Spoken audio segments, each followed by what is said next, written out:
Bonjour, je suis Guénola Chambon et je dirige une société de gestion qui investit dans les infrastructures. D'abord, merci à Nicolas de m'avoir donné cette opportunité de me présenter à vous et de vous parler de l'infrastructure. Le progrès, c'est quand même un thème hyper intéressant parce qu'il touche le quotidien de l'infrastructure. Pourquoi? Parce que l'infrastructure, quand on y réfléchit, c'est des grands ouvrages qui sont finalement impactants sur un territoire, durablement et qui sont, je l'espère, utiles aux communautés. Mais ce qu'on ne perçoit pas, c'est la dynamique qui est à l'œuvre aujourd'hui dans les infrastructures. Pourquoi? Parce que notre monde évolue de plus en plus vite et nous sommes amenés à devoir nous adapter. Nos autoroutes, autrefois qui semblaient statiques, doivent aujourd'hui s'adapter pour finalement faire circuler des flottes de véhicules électriques. Nous devons connecter les communautés avec des réseaux de chaleur. Nous avons également un enjeu de finalement désenclaver tous les territoires avec de la fibre optique que nous déployons partout dans le territoire français et qui a permis de résoudre la fracture numérique. Et c'est ce qui a permis aussi à notre société d'être pérenne en termes d'activité au moment du Covid, en plein confinement. Donc on est sur un sujet où l'infrastructure elle-même est l'objet de l'innovation. On est en permanence en réflexion sur la façon de la concevoir de façon beaucoup plus sobre, de lui permettre d'avoir finalement un impact environnemental et sociétal qui est différent. Donc on est au cœur de l'aménagement du territoire et des coordinations avec les politiques publiques.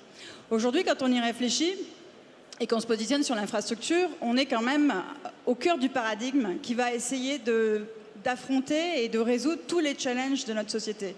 On est tous finalement minés aujourd'hui par des clivages qui sont des clivages politiques, des clivages territoriaux, des clivages sociologiques. Mais on oublie aussi que face à nous, nous avons et nous sommes la génération qui est confrontée aux challenges majeurs. Le premier, c'est le climat et qui pose un vrai problème d'adaptation de nos infrastructures.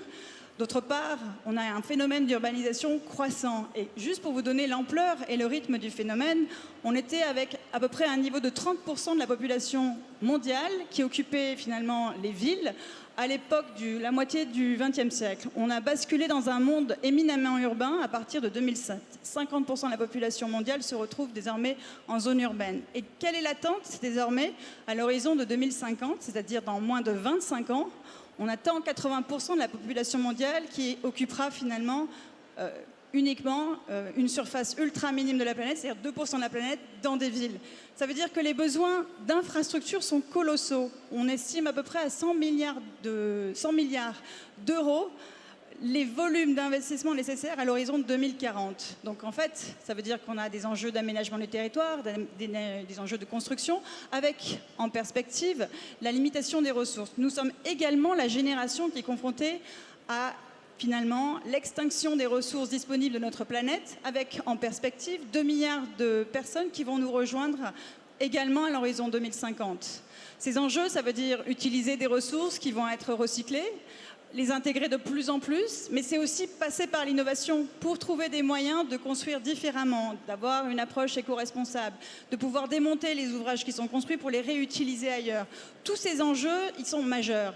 Au niveau de l'infrastructure, dans ma société de gestion, donc Vauban, nous avons réfléchi d'emblée à un positionnement sur le long terme. L'idée était d'accompagner finalement les partenaires industriels sur des ouvrages d'utilité publique. Nous sommes sur des ouvrages essentiels qui répondent aux besoins quotidiens des citoyens, que ce soit de la mobilité, que ce soit de la transition énergétique, que ce soit des infrastructures sociales ou du digital.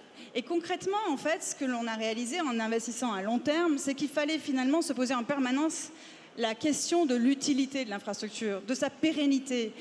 Au-delà de la résilience même d'un investissement pur, c'est l'utilité qui est primordiale dans l'infrastructure. Et donc, en se positionnant sur le long terme, ça nous a amené à nous interroger. Donc, chaque année, on fait un programme de recherche qui nous amène à nous poser la question de l'introduction de l'IA sur nos infrastructures afin de les rendre plus efficaces, de finalement faire de la maintenance préventive également plus efficace. Nous nous posons la question finalement de l'impact sur la société en s'interrogeant sur le contrat social, le social license to operate, qui est un concept qui est nécessaire. En fait, comment les citoyens perçoivent nos infrastructures? Est-ce qu'elles sont clivantes? Est-ce qu'elles sont utiles? Est-ce qu'elles sont accessibles? Est-ce que leur politique tarifaire permet en fait de donner accès à tous à ces infrastructures?